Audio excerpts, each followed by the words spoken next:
गाजियाबाद का लोनी इलाका, Bharat high-rise society, एक शान से सोसाइटी। रात का सन्नाटा और उसमें अचानक 2-2:30 बजे चीखे, और ऐसी चीखें जो उस इलाके को सुन कर गया। 3 नाबालिग बच्चियां, उम्र महज 12, 14 और 16 वर्ष, पाखी, प्राची और निशिका, 3 सगी बहनों का नाम। और ये 3 बच्चों ने एक ऐसी कदम उठा ली उस कदम पर जिसने किसी ने कल्पना नहीं की थी, और यही काल्पनिक दुनिया से वो जूझ रहे थे। माता पिता का पारिवारिक तनाव, समाज का शर्मिंदगी, पढ़ाई छूट जाना, लॉकडाउन और मोबाइल की लत, ये तमाम कारण है। भारत में आज भी स्ट्रेस, डिप्रेशन और मानसिक तनाव जैसे स्थितियों को पागल कहकर करार दिया जाता है।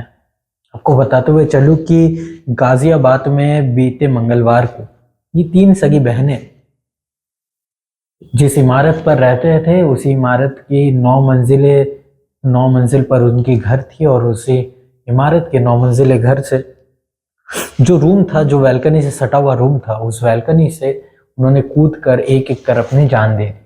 लोग जब आसपास के जमा हुए, सुने, चीख सुने, और जब नीचे गिरने की आवाज आई, वो वहां पर पहुंचे तो उस वक्त में सब कुछ खत्म हो चुका था।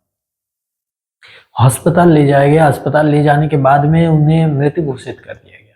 जब पुलिस वहां पहुंची, बातचीत हुई, तो पिता चेतन का ये कहना था कि वो कुछ कोरियन टास्क बेस्ड गेम्स खेलते थे और जिससे वो काफी प्रभावित थे। जब जांच हुई, तमाम चीजें, उनके मोबाइल फोन वगैरह को चेक किया गया, तो उसमें पता चला कि वो कोरियन फिल्में और ड्रामा देखते थे। और इस बीच में वो अपने आप को भारत के नागरिक नहीं मानते थे, वो अपने आप को कोरिया के नागरिक मानते थे।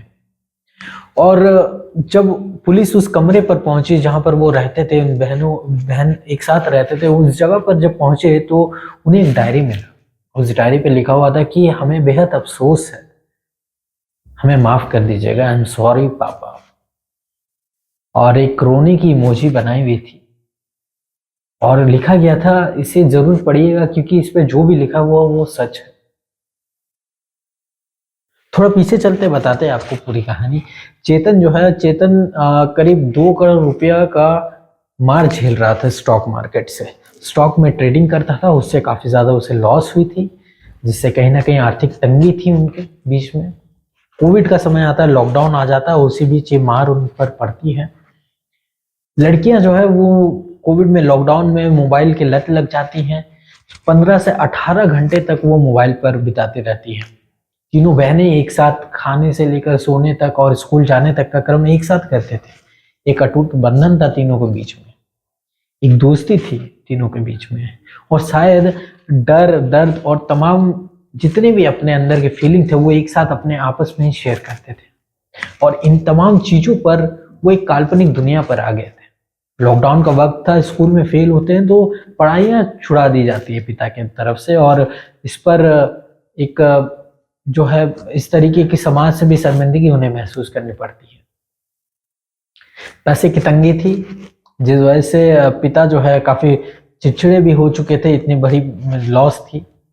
और इसके बाद में बताया जा रहा है कि एक बार बीच में जब फोन देखने का लत इनकी ज्यादा हो गई थी तो पिता का गुस्सा बढ़ गया था चेतन का, और उसके बाद में वो फोन को बेच देते हैं। फोन बेचने पर इन बच्चियों की तरफ से मतलब बताया जाता है कि वो कहती है कि अगर फोन नहीं मिला तो वो सुसाइड कर लेगी, और सुसाइड करने की बात पर वो पिता अपने दोस्त से पैसे उधार लेकर फिर नए फोन ला कर देते हैं।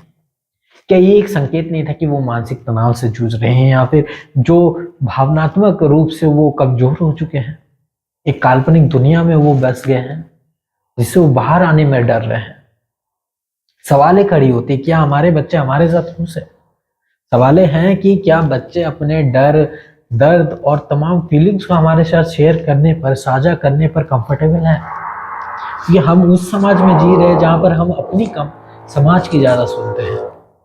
और इन तमाम चीजों के बाद में ये भी पता चलता है कि पिता का अफेयर था अपने साली के साथ में, और बताया जा रहा है कि कुल 5 बच्चे हैं उनके, जिसमें से 4 लड़कियां हैं और एक लड़का, जिसमें से ये 3 थे नाबालिग थे, उम्र में छोटे थे, जिंदगी अभी शुरू हुई थी और इन्होंने ये कदम उठा लिया, एक कठोर कदम, जिसमें उन्होंने अपनी जिंदगी को तबाह कर दिया।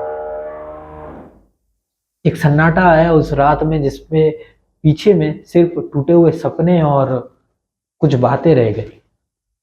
उस डायरी पे लिखी हुई तमाम चीजें रह गई।